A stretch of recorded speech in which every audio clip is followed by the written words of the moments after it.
Last Sam's Cage by David A. Poulsen. Chapter 5, page 51. Eddie stood in the reptile building looking through a piece of glass at a boa constrictor.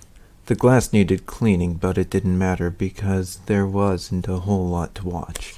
Compared to the snake, the Siberian tiger mother and cub were party animals. Eddie had been standing in front of the enclosure for at least 3/4 of an hour, and so far the boa constrictor hadn't moved. The snake wasn't the reason he was there. He was trying to warm up after another night in the storage shed. Last night had been cold, colder even than the night he'd arrived at the zoo.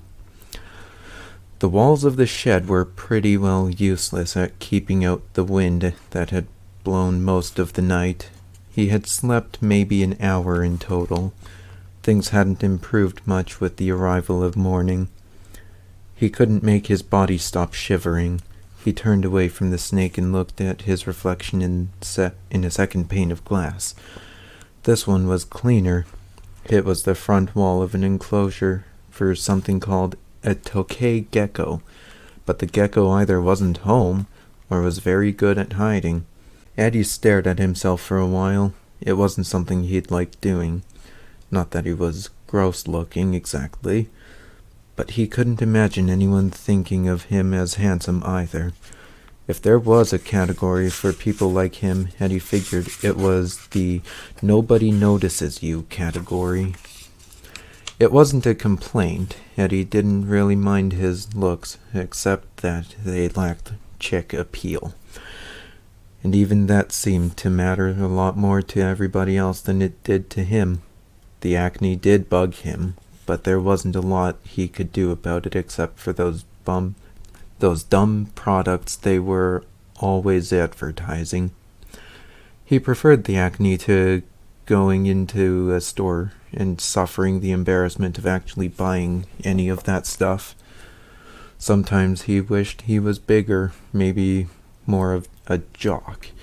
That was what the girls at school seemed to go for. All that sensitive guy stuff was crap. If you played quarterback and looked like you should be in a daytime soap, your chick problems were over.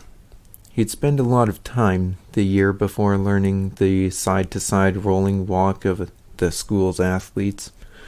They all did it. It was part of the package. He got pretty good at it, and after a while figured anybody watching him walk would think, jock right off. The problem was after, when he stopped walking and actually had to go into the gym and play some sport. Then his athlete impersonation sort of blew up. If you had to dribble, shoot it, pass it, hit it, throw it, or kick it, Eddie Slater was in trouble. Except for that one deadly accurate kick, maybe that didn't count, since it wasn't actually in a game. The reflection in the glass reminded him that his hair was also a problem. It was browner than usual because it needed a wash. He ran a comb through it, but it didn't help. He followed the reflection back down into his face. He'd never been able to figure out who he looked more like, his mom or his dad. His face was like his dad's, at least the way Eddie remembered him, except for the eyes. Eddie's eyes were blue, and they wrinkled up when he smiled, and that part was more like his mom. Though neither of them smiled often anymore, it seemed. "I thought you were supposed to look fatter in a mirror," he said out loud. He didn't look fat, quite the opposite. Some of the kids at school, the same ones who'd come up with pencil neck, made sure Eddie didn't forget that skinny was probably the more noticeable thing about him. "Hey Slater, somebody could drink Slurpees through your arms. I've seen fettuccine noodles that are thicker than your wrists. You ever hear of something called muscles, Slater?" Muscles, now there was a joke. To have muscles, you had to have flesh, and Eddie didn't have much going on for him in that department. What Eddie did have going for him was mostly bones, hair, and pockmarks. The funny part was that neither of his parents were skinny. He turned away from the glass. He'd already spent more time than he usually did checking himself out. He wasn't big on standing in front of the bathroom mirror. He figured people like him were probably happy to get that part of their day over with in a hurry. He hadn't really thought about bathrooms until that moment. He realized suddenly they were something you had to think about, especially when there wasn't one just down the hall. Oh, there were lots of toilets around, no problem there, but zoos don't come with showers, and Eddie looked like to be clean. Even if you weren't much to look at, you didn't have to smell bad. There were guys at school who needed to be reminded about that. He couldn't believe it some days. He'd have to figure something out in the personal hygiene department pretty soon, or he'd be just as bad. Hitting the river was not an option, at least not for a while. There were still ice chunks floating here and there. Eddie had always hated the cold. He couldn't stand winter, even if it was kind of pretty sometimes. That was why he'd waited until now to run away. He didn't like the idea of living outside during a nasty prairie winter. And the winter that had just concluded had been one of the nastiest in years. At least that's what the paper had said. He shivered again. Maybe he should have waited a little longer before taking off. His dad had always said, you could never be sure of spring in this country until summer. Trouble was, the longer Eddie stayed in that house, the better the chances were that he was going to get hurt real bad. He was sure of that. Even so, if spring didn't roll in soon, Eddie was sure he'd wind up with pneumonia or some other cold-weather disease. He didn't know if there were actually diseases you could get from just being cold, but if there were, he figured he'd have most of them by noon. The snake moved, not a big move, more of a sigh than anything else. Did snakes sigh? It reminded Eddie of that when he needed to move around himself. He was stiff from the cold. He walked back and forth a few times in front of the long row of enclosures. The zoo was now open, but it was still early. He thought about whether it was a good idea to leave the building and decided against it. Better to wait until there were more people around. He paced a while longer, then decided to work on his next journal entry. There was no picnic table in the reptile building, so he sat down cross-legged on the floor. He pulled the notebook out of his backpack and leaned against the wall across from a pair of salamanders. He stared at the page for a long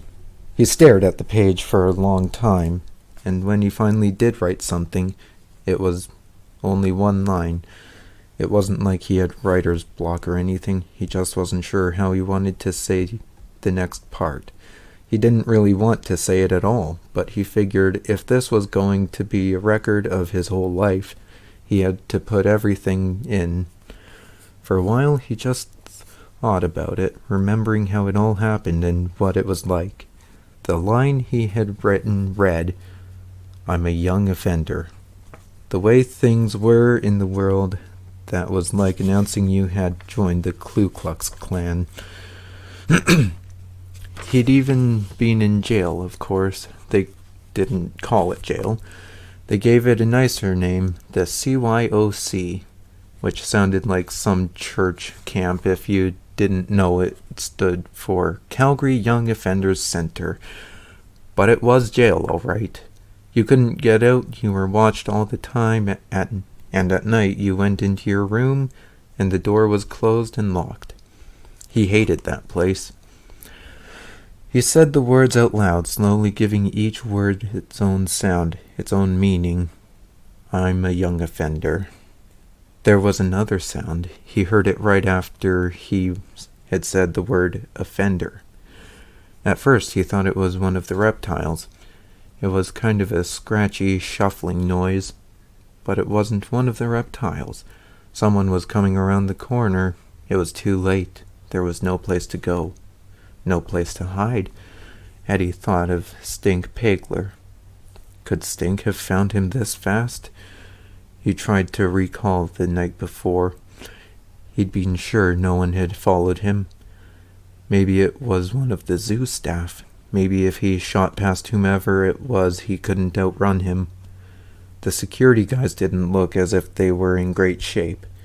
Eddie got to his feet and waited for his chance. "You're going to have to be more careful, kid," the voice said before the speaker even came into view. "If I keep stumbling onto you, eventually someone else will notice." Jack Sim came slowly around the corner. "Morning," he said. Eddie didn't answer. Jack Sim hadn't stumbled onto anything. Eddie knew that. But how had he found him? It didn't make sense that this old man kept showing up in places Eddie happened to be. "You following me or what?" Eddie noticed that the old man had changed his clothes. He had a heavier coat on now, the kind Eddie wished he had right now. Jack was carrying a paper bag under one arm. "I bet he picks bottles," Eddie thought. "Not really," Jack shrugged. "I'm just observant is all." "I don't like people following me." Eddie tried to sound tougher than he felt. "So call a cop." Jack leaned carelessly against the wall. Eddie didn't answer. Maybe his silence would eventually drive the old man away. They looked at each other for a long minute. "I don't mind listening, kid." "Yeah, well, I don't feel like talking to you." "Really?" Jack shrugged again. "It seems to me that somebody who talks to tigers and reptiles and writes to himself in a book maybe wants to talk to somebody." "Well, I guess you're wrong." "My mistake. I'll see you round." Jack turned and walked back around the corner. Eddie didn't move. He wanted to look around the corner to see if the old man was really gone, but he didn't. It was weird, but he wasn't sure he really wanted Jack to be gone. Maybe there was even a part of him that was actually hoping he'd stopped a little way down the hall. Eddie sat back down and looked at his notebook again, and after a while he wrote. He wrote slowly and stopped often to think about what he wanted to write next. A couple of times he thought he'd stop, but each time he wanted to quit. He'd close his eyes for a while, then open them and write some more. April 27, morning. I'm a young offender. We were pathetic when it came to being criminals, more like the Three Stooges. We were hanging out at the 7-Eleven one night, which was pretty much what we did every night. One of the guys was practicing ollies on his skateboard. We were watching him and talking and smoking. There was a car in the parking lot. It was running and had its lights on, and nobody was in it. We made up our minds in about a second and a half. We piled in and took off. We figured this was going to be a hell of an adventure. It was, for maybe 10 minutes. I still can't believe we got caught that fast. We figured we'd better stay on the side streets, and that wasn't a bad idea, except here comes a police car going the other way. Everybody's going, it's okay, everybody just look natural. Of course, we didn't know the two cops were listening to a description of the stolen car. Our stolen car. As they were going by, and then, just to make sure the cops didn't miss us, Cam Kilger, who was driving, went through a stop sign and almost hit a green Chevy half-ton. The driver laid on the horn so long every cop in town probably heard it. The two that had just gone by sure did. Eddie stopped writing and laughed out loud. He always laughed when he thought about that night. The sound echoed up and down the empty corridor of the reptile building. A real bunch of crooks they had been. Yeah, gangsters all the way. When the cops pulled us over, I was so scared I almost pissed my pants. I had good reason to be scared, not of the cops even going to court. We were first-time offenders, and all we got was community service and probation. No, it was Steve. That time it was a belt. When it didn't seem to be doing as much damage as he wanted it to, he turned it around and used the end with the buckle. Steve likes to wear buckles the size of a garbage can lid. He told me he'd won them all in line dancing contests. That wasn't the last car we stole. I think it was the excitement that we liked. It's not like we needed the cars or anything. Teddy Nielsen was 16 and he could get his dad's car anytime he wanted. Teddy was sort of our leader and we followed him around like puppies. And we all liked it when he did show up driving his old man's car, but there was something about knowing we were breaking the law that was very cool. We talked about it sometimes, why we did stuff, but nobody could ever say exactly how or why it was cool. It just was. Of course, for me, there was something else.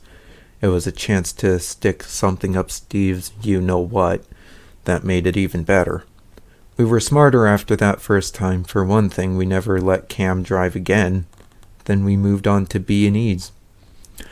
We did about a dozen before we got caught. The cops connected us to 2 other break-ins. And that time we got 3 months in custody and more probation. That's when I got my introduction to the CYOC. I learned to hate it real fast, but the thing I remember most about being in there wasn't the place at all. It was a guy named Ratsy. I'll never forget Ratsy. I still don't know his real name. Ratsy was all I ever heard him called. He was the same age as me, and somebody told me he was in there for a bunch of assaults. I never asked him about that. Ratsy wasn't somebody you interrogated, especially about personal stuff. I never did figure out why Ratsy liked me, but for some reason he did, which was good because Ratsy was the toughest guy I've ever met. Tougher than Charlie Chen, tougher than Stink Pegler. But not just tough. Ratsy was dangerous, scary dangerous, but he was never scary dangerous to me. One time after gym, he said to me, "It's a good thing I like you, Slater, because if I didn't, I might have to kill you." Then he laughed for a long time. Hilarious. There was a classroom in the center, and we had to go to school every day. The teacher, I can't remember her name, was kind of a cool lady. She treated us like ordinary kids, and if she was afraid of anybody, even Ratsy, she never let on. The first day she made us write an essay. We had to write about the first memory we had in our whole life. I had to think about it for a while. It's hard to remember stuff that happened so long ago. Stuff you don't usually spend a lot of time thinking about. There were some things I didn't want to write about. At least not for someone else to see. I ended up writing about a time when we'd gone camping at this lake. I was pretty little, and it was the first time I'd ever been around water. That wasn't in a bathtub or a puddle. My dad carried me the whole time we were in the water. Sometimes he'd lower me into the water, but as soon as I got scared, he'd lift me up and carry me again. Having my dad looking after me like that was about the safest feeling there could be. I didn't write that part down. When we finished, Ratsy and me traded and read each other's stories. I almost got sick reading of what Ratsy had put down. He was a terrible writer. Most of the words were spelled wrong and a lot of the sentences didn't make sense. But that wasn't what made me sick. It was what he was writing about. Eddie stopped writing. He wasn't sure even what he wanted to think about the next part, let alone write it. He listened, no sounds but a few small animal noises. "Hi, guys," he said to the salamanders in the aquarium-looking cage directly across from him. "I think I'm losing my damn mind." Eddie stretched his legs. "I'm talking to a bunch of animals, which is about the same as talking to myself. I'm going nuts." He realized he hadn't thought about Ratsy for a long while. Funny how, when somebody wasn't around, you stopped thinking about them after a while. He tucked his legs up under him again, looked at the floor, and spoke slowly and softly. Ratsy's story was about his uncle, who wasn't really an uncle at all, but actually a friend of Ratsy's dad. This guy hung around their place a lot. One night, Ratsy's dad and the uncle were doing some drugs. Ratsy didn't say what. After the two of them were pretty stoned, the uncle decided maybe Ratsy should do some of the stuff too. Ratsy didn't want to. He couldn't remember exactly how old he was, but he figured maybe 7 or 8.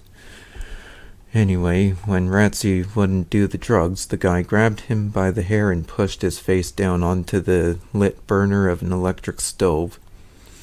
Ratsy's dad was either too stoned to notice, or he didn't care. He didn't do anything except tell Ratsy to shut up when he screamed. As I was reading the story, I looked over at Ratsy and noticed some marks on the side of his face. I'd seen them before, but hadn't really thought about them until then. There wasn't much more to the story.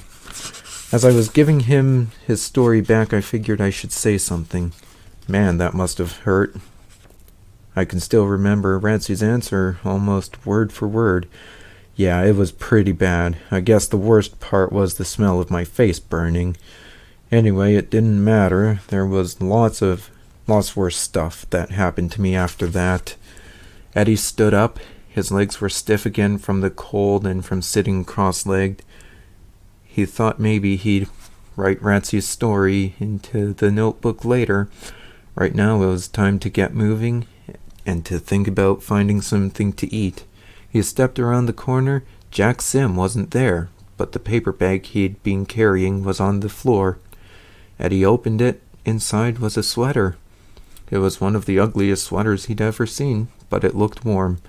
Damn, did it look warm.